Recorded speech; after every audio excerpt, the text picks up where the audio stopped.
Kembali lagi di channel cerita mistis, lanjut di part 3. Cerita Dewi istri Pak Hendro. Cirebon, di siang hari terasa sangat terik.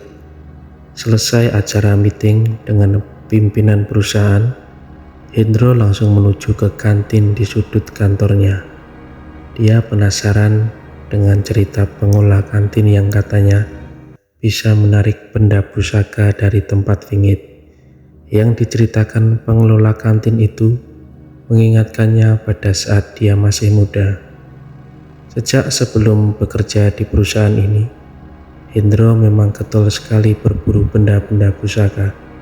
Dia mengaku sudah mengoleksi banyak benda yang diambilnya dari berbagai tempat di Cirebon dan sekitarnya. Di rumahnya yang kini ditempati bersama Dewi, istrinya, dia memang menyediakan ruang khusus untuk menyimpan benda-benda itu. Masa kecil Hendro memang dilalui dengan penuh keprihatinan. Dia dilahirkan dari keluarga miskin di sebuah kota tidak jauh dari Cirebon. Dia anak satu-satunya dalam keluarga itu. Waktu sekolahnya harus dibagi dengan mencari nafkah membantu orang tuanya. Hal itu dilakukan sampai Hendro lulus SMA. Berbekal ijazah SMA, Hendro lantas mencoba mengadu nasib ke Cirebon yang hanya berjarak puluhan kilometer saja dari kota asalnya. Di Cirebon inilah dia berkenalan dengan seorang yang mengaku sebagai paranormal. Hendro akhirnya ditampung di rumah paranormal itu selama 1 tahun. Tidak jarang Hendro diajak saat paranormal itu melakukan ritual pengambilan benda pusaka. Dari dia pula Hendro belajar dan bisa tahu harga benda-benda itu.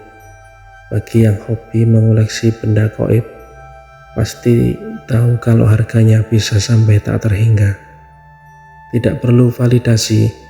Mereka mau saja membayar dengan harga tinggi, hanya berdasarkan cerita tentang khasiat benda itu tanpa bukti yang bisa dipertanggungjawabkan. Hendro memang piawai dengan transaksi. Berbagai cara dilakukannya untuk menarik minat para pembeli. Itu memberikan keuntungan tersendiri bagi induk semangnya. Hingga akhirnya nama mereka cukup terkenal di kalangan para pehobi benda-benda pusaka. Hanya 1 tahun Hendro tinggal di rumah itu sebelum akhirnya diterima bekerja di sebuah perusahaan perkebunan. Sebelum pergi, dia dibekali beberapa benda pusaka. Menurut cerita Dewi, bentuknya berupa keris dan batu cincin yang masih disimpannya sampai sekarang. Setelah mendapat pekerjaan hingga akhirnya menikahi Dewi, Hendro sudah tidak lagi menjadi pemburu benda-benda pusaka, tapi keinginan untuk membeli, untuk kembali melakoni itu timbul lagi setelah beberapa kali dia ngobrol dengan penjaga kantin di kantornya. Hal ini tidak diketahui oleh Dewi, sampai akhirnya peristiwa di asrama itu terjadi. Manajemen training di Jakarta. Berkat prestasi selama bekerja, Hendro beroleh kesempatan mengikuti manajemen training, sebuah rangkaian proses asesmen dari perusahaan kepada karyawan yang berprestasi untuk menduduki jabatan yang lebih tinggi. Minggu setelah makan siang, Hendro berangkat menuju Jakarta. Tidak seperti karyawan dari kota lain yang berkumpul di kantor pusat, Hendro memilih langsung menuju ke lokasi training. Sebuah lokasi yang dulunya tanah kuburan. Hanya butuh waktu beberapa jam saja Hendro akhirnya sampai di tujuan. Keadaan masih belum terlalu ramai. Baru sedikit yang datang karena waktu check-in terakhir adalah pukul 5 sore. Selamat sore. Dengan Bapak siapa ya? Sapa karyawan di bagian lobi. Hendro Waskito, Mbak. Setelah berbasa-basi dengan karyawan asrama, Hendro segera menuju kamarnya. Gedung A lantai 6, kamar nomor 69. letaknya persis di pojok. Kamar itu terasa dingin, bukan karena AC, tapi ada sesuatu yang lain yang dirasakannya. Celakanya, dia hanya sendirian karena peserta lain yang sedianya satu kamar dengan Hendro bakal ikut. Dari balkon lantai 6 itu Hendro melayangkan pandangan. Dahinya berkerut saat melihat ke arah selatan. Dia melihat pohon beringin yang berdiri gagah dengan latar belakang tanah kuburan. Ingatnya kembali pada benda-benda di rumahnya. Dulu juga sering melakukan ritual penarikan benda pusaka di tempat-tempat seperti itu. Waktu check-in masih lama dan teman-temannya masih banyak yang belum datang. Hendro lantas turun dari lantai 6. Niatnya ingin membeli rokok di warung dekat asrama. "Hati-hati Pak, asrama itu dulunya bekas tanah kuburan," kata si pemilik warung. Hendro hanya tersenyum mendengarnya. Dia justru semakin penasaran hingga timbul niat untuk menarik benda pusaka yang ada di asrama itu tanpa berpikir risiko yang bisa ditimbulkannya. Hari ketiga setelah acara pelatihan, berbekal sebilah kayu cendana sepanjang 20 cm, Hendro menyambangi pohon beringin di sudut tanah kuburan itu. Kayu cendana pemberian paranormal itu memang selalu dibawanya kemana saja dia pergi. Setelah ditancapkannya pada posisi yang dirasakan aman, Hendro kembali ke kamarnya. Malam itu, Hendro tertidur dengan nyenyak. Dia seperti tersirap. Hendro terbangun karena tubuhnya merasakan dingin yang teramat sangat. Saat sadar, dia terkejut karena mendapati dirinya tertidur di pelataran parkir gedung A dalam keadaan setengah telanjang. Hendro tidak menyadari apa yang dilakukannya dengan menancapkan kayu cendana di bawah pohon itu sudah membangunkan ratusan entitas gaib yang menghuninya. Alih-alih mendapat benda pusaka, yang didapatnya adalah malapetaka. Begitu kata Om Umbul.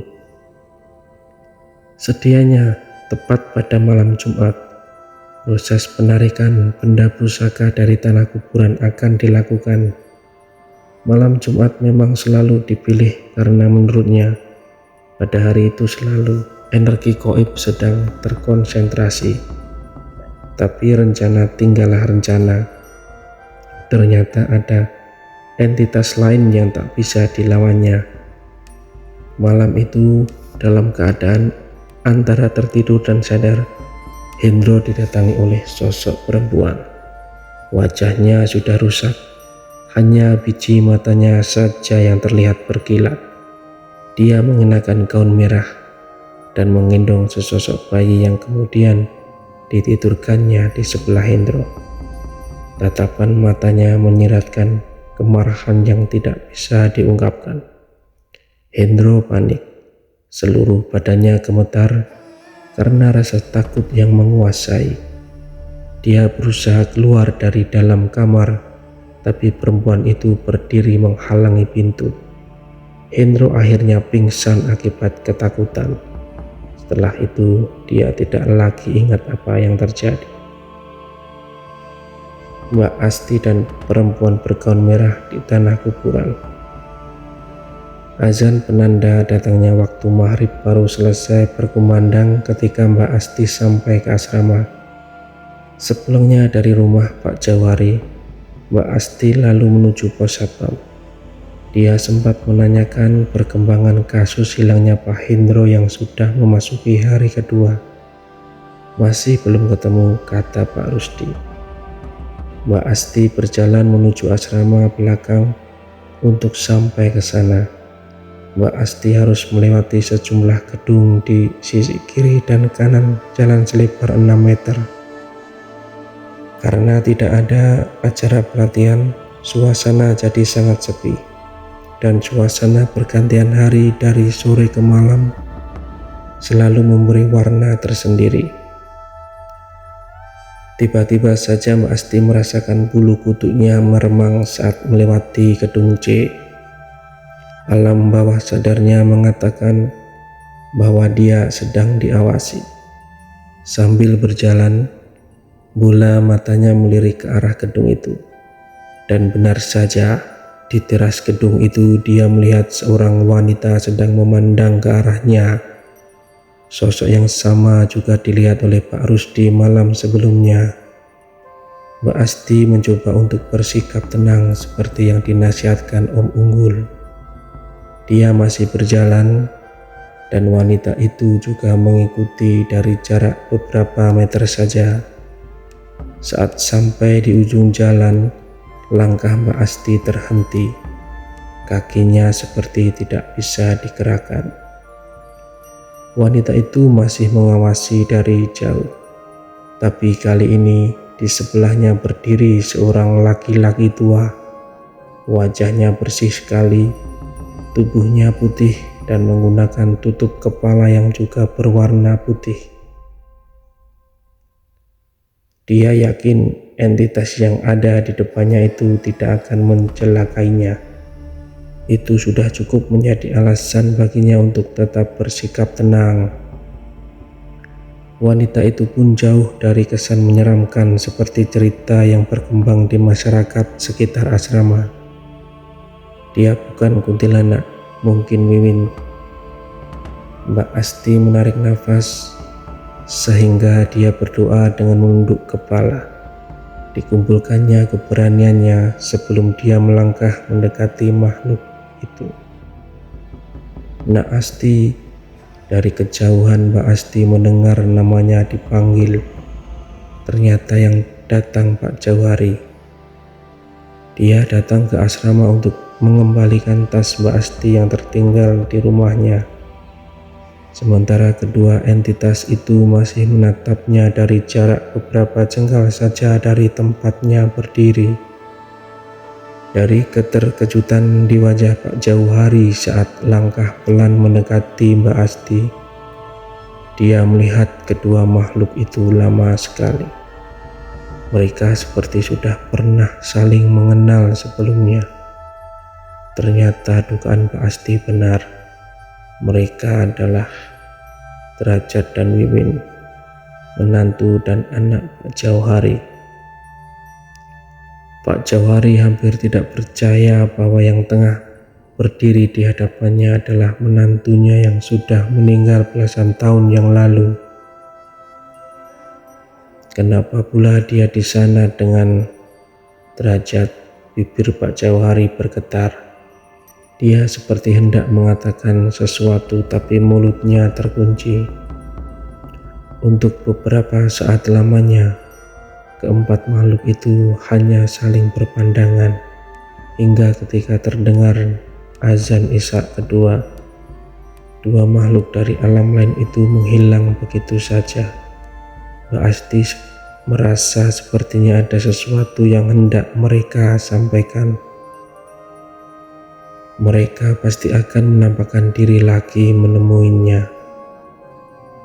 Mbak Asti mempersilahkan Pak Jauhari untuk duduk di ruang tamu asrama ditemani beberapa karyawan dapur. Sementara dia menelpon Om Unggul, menceritakan peristiwa yang baru saja dialaminya. Malam itu Mbak Asti meminta Om Unggul untuk datang ke asrama.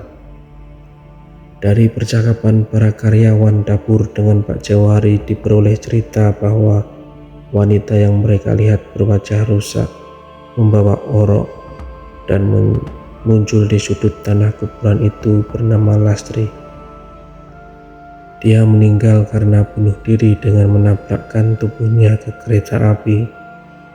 Karena tidak ada keluarga yang mengakui, jasadnya dimakamkan di lahan tanah kuburan yang sekarang jadi asrama itu. Sekitar pukul 9, Om Unggul sudah berada di asrama karyawan. Sejak Mbak Asti bekerja, baru sekali itu beliau berkesempatan menyambangi keponakannya. Sebelum masuk ke ruang tamu, beliau menyempatkan diri melihat-lihat ke sekeliling asrama karyawan diikuti oleh Mbak Asti. Auranya penuh kesedihan, kata Om Unggul. Iya Om, aku juga merasakan hal serupa sejak pertama kali ke sini, jawab Mbak Asti. Ada kerutan di kening Om Unggul saat lewat di dekat pohon beringin belakang asrama. Seperti ada sesuatu yang mengganggu pikiran beliau. Bau wangi kayu cendana tercium ketika melintas di wilayah itu. Mbak Asti dan Om Unggul kemudian melanjutkan langkah kembali ke tempat Pak Jauhari menunggu. Beberapa jenak lamanya mereka berbincang di ruang itu. Menjelang tengah malam, suasana semakin sepi. Ketika lamat-lamat suara perempuan dan bayi menangis terdengar lagi. Kali ini Om Unggul dan yang lain beringsut ke teras asrama. Mereka menunggu sesuatu yang mungkin akan terjadi. Sudah lewat tengah malam ketika semua yang berada di teras asrama itu merasakan ada hembusan angin yang kencang lewat depan mereka. Sekelebat nampak sosok bayangan seperti melayang menyertai desiran angin. Perempuan dengan gaun merah itu menampakkan diri lagi. Bukan Wiwin, tapi Lastri. Dia berhenti di ujung jalan buntu yang berbatasan dengan tembok makam. Astagfirullahaladzim. Spontan mereka beristighfar sesaat setelah sosok Lastri melintas di depan mereka. Om Unggul, Mbak Asti dan Pak Jauhari melangkah mendekati sosok Lastri yang berdiri hanya beberapa langkah saja dari ujung asrama. Beberapa karyawan lain mengikuti di belakang mereka, sementara yang lainnya memilih berjaga di teras asrama. Om Unggul memejamkan mata sejenak. Kepalanya tertunduk sambil melafazkan doa. Perempuan itu tampak menangis, tangannya menunjuk ke arah pohon beringin. Menurut Pak Jauhari, jasad Lastri memang terkubur di dekat pohon itu, bersebelahan dengan kuburan anak dan menantu Pak Jauhari. Bergegas mereka menuju ke arah tanah kuburan, khususnya ke pohon beringin yang hanya berjarak 20 meteran saja dari tempat mereka berdiri. Aroma cendana masih tercium dari sekitar pohon beringin itu. Aneh, batin Om Unggul. Dia lalu mengitari pohon itu dan terkejut ketika melihat ada sebilah tongkat berukuran 20 cm tertancap di sana. Om Unggul nampak geram sekali melihatnya. Dia seperti sangat mengenali tongkat yang terbuat dari kayu cendana itu. Dicabutnya tongkat yang menancap di tanah itu sambil merapal doa. Bruk, astagfirullah, la ilaha illallah, Pak Hendro. Semua yang ada di sekitar pohon itu terpanjat dan berteriak spontan ketika ada sesosok manusia terjatuh dari atas pohon. Sesaat setelah tongkat itu dicabut, nampaknya dia dalam keadaan pingsan dan hanya mengenakan singlet dan celana pendek. Seperti tidak pernah terjadi apa-apa, Om Unggul terus merapal doa. Sementara Mbak Asti memerintahkan karyawan lain untuk membawa Pak Hendro ke asrama. Om Unggul dan Pak Jauhari terus berjalan sampai tiba di belakang gedung C. Langkah mereka terhenti di salah satu sudut gedung. Pak Jauhari merasa ada sesuatu perempuan yang memanggil namanya. Ini suara Wiwin, saya masih ingat, kata beliau. Benar saja, tidak lama setelahnya muncullah sosok Wiwin dari balik gedung itu. Om Unggul nampak menundukkan kepala sambil tangannya ngapurancang seperti nyambut kedatangan tamu kehormatan. Tidak lama setelahnya memang nampak bayangan derajat diikuti oleh Trisno yang berdiri di belakangnya bersama Wiwin dan Lastri. Tidak ada aura kemarahan di wajah mereka. Itu membuat Unggul sedikit lebih tenang.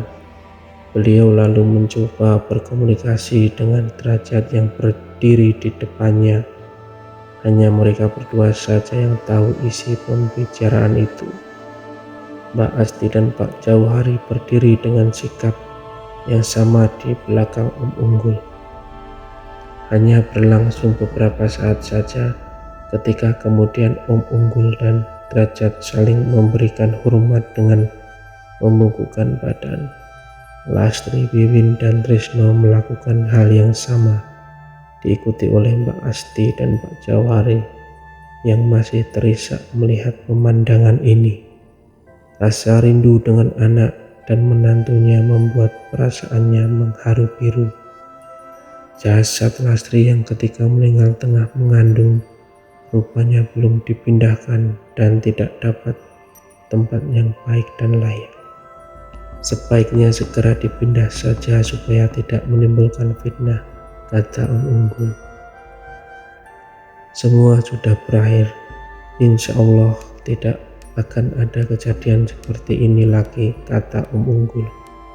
Setelah keempat entitas yang ada di hadapan mereka menghilang. Mereka hanya tidak ingin diusik oleh kelakuan manusia seperti Pak Hendro itu. Lanjutnya, ini seperti tongkat milik almarhum Eyang Putri. Dulu aku sering melihat ini di kamar beliau, kata Mbak Asti sambil mengamati tongkat kayu yang dipegang Unggul. Iya, eyangmu pemilik tongkat ini. Beliau dapat ini dari orang tuanya, Eyang Buyut, jawab Unggul. Kenapa bisa ada di bawah piringan itu? Tanya Mbak Asih lagi. Itulah yang ingin tanyakan kepada Pak Hendro. Dari mana dia dapat ini? Ketiganya lalu berjalan kembali menuju asrama karyawan, di mana Pak Hendro tengah diurus oleh karyawan yang lain. Sebelum melaporkan kepada bagian keamanan, ada beberapa pertanyaan yang diajukan oleh Unggul setelah melihat Pak Hendro siuman. Dari Pak Hendro didapat cerita bahwa tongkat itu didapatkannya ketika menarik pusaka dari sebuah makam di daerah Banyumas, tempat Eyang Putri dimakamkan. Saat meninggalnya Eyang, Unggul sempat meletakkan tongkat itu ke dalam peti jenazah. Konon selama 3 hari di atas pohon beringin itu, Pak Hendro seperti dibawa ke sebuah tempat atau perkampungan yang ramai. Di sana dia bertemu dengan kedua orang tua yang sudah meninggal. Anehnya kedua orang tuanya itu berpakaian compang-camping, tubuhnya kurus dan selalu menangis. Kata Unggul itu karena Pak Hendro sebagai anak satu-satunya tidak pernah mendoakan keduanya. Pagi hari sebelum pulang, Unggul berpesan kepada Mbak Asti dari hasil obrolannya dengan ajengan Derajat. Di sebelah utara pohon beringin itu kalau bisa dibangun musola untuk keperluan ibadah penghuni asrama. Asrama besar seperti ini masih tidak ada tempat ibadah. Begitu kata Unggul. Nanti aku sampaikan ke pimpinan kata Mbak Asti. Sejak peristiwa itu sampai hari ini tidak ada lagi kejadian aneh di dalam asrama. Catatan terakhir, Mbak Asti sampai hari ini masih bekerja di asrama. Unggul meninggal tahun 2009. Beliau dimakamkan di dekat makam Eyang di Banyumas. Pak Jauhari meninggal tahun 1990. Beliau dimakamkan di makam belakang asrama. Itulah akhir dari cerita ini. Sampai jumpa di video kami berikutnya. Jangan lupa dukung channel kami dengan cara like, share, komen, dan subscribe. Serah.